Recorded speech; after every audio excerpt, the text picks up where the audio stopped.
Luckily, daughters number 4 and 5 were both in school, so they were quickly dispensed with. But here's the question, and it's the same one your audience has. Why do we need all this info? Sometimes, when providing information, you and I fall in love with the details, as if they were our children. We want everyone to know all about them. But this candidate's main message was clear without the details.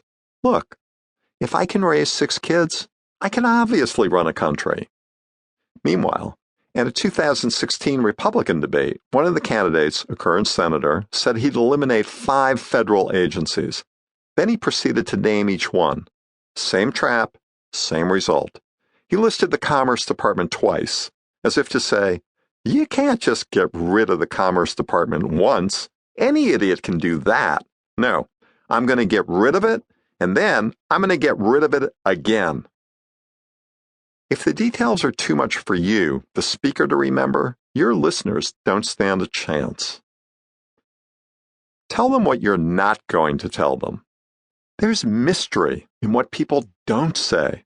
Let's use that to our advantage. When you ask someone, "How are you?" you get the mysterious answer, "Fine." No one says, "Well, my spouse just ran off with the plumber, and ever since she left, I've been despondent. Also, the upstairs sink hasn't been draining properly." But in other conversations, the border between what to disclose versus what not to gets murky. I recently patrolled that border with a group of research scientists while working on their upcoming presentations. Every presentation lives or dies at that border.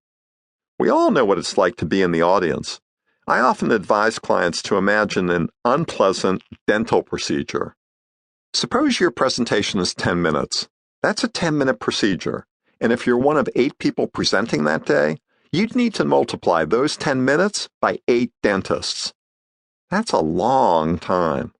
The Gettysburg Address, as you've probably heard at least 272 times, was only 272 words. 2 minutes. You wouldn't need a dentist for that, just a hygienist cleaning and flossing at breakneck speed.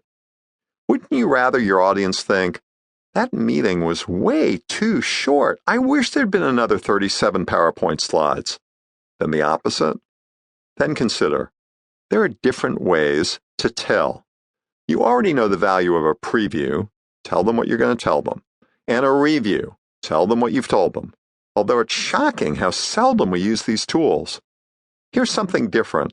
Tell them what you're not going to tell them. A research scientist could say, I'm not going to tell you about each of the 278 validation studies we ran. Let's just say, it was complicated. Message. We didn't just pull this data out of a hat. When it comes to either information or dentistry, less is more. To say less, measure. Recently, I got a sports watch as a gift. The watch measures all sorts of things when you're out running or walking or getting carried away to the nearest hospital. Sometimes, before it displays any stats, the watch adds a comment, but not always. Suppose on Sunday I walk out to the driveway and pick up the newspaper. No comment. Not even, we can't believe you're up so early. Way to go. And even when it adds a comment, like after a 4 or 5 mile workout, the watch seems unimpressed. Nice effort, is all it says. I suspect it's being sarcastic. But what I've noticed since I've been measuring things is that my workouts keep getting longer and longer. The act of measuring is not neutral. It changes behavior. If you want to be more concise, let's measure that. Here's a possible workout.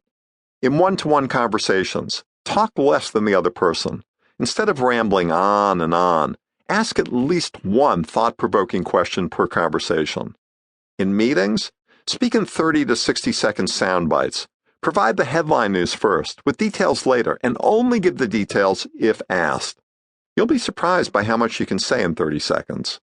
When presenting, slim down to 10 PowerPoint slides or less, and occasionally lose the entire deck. You get the point.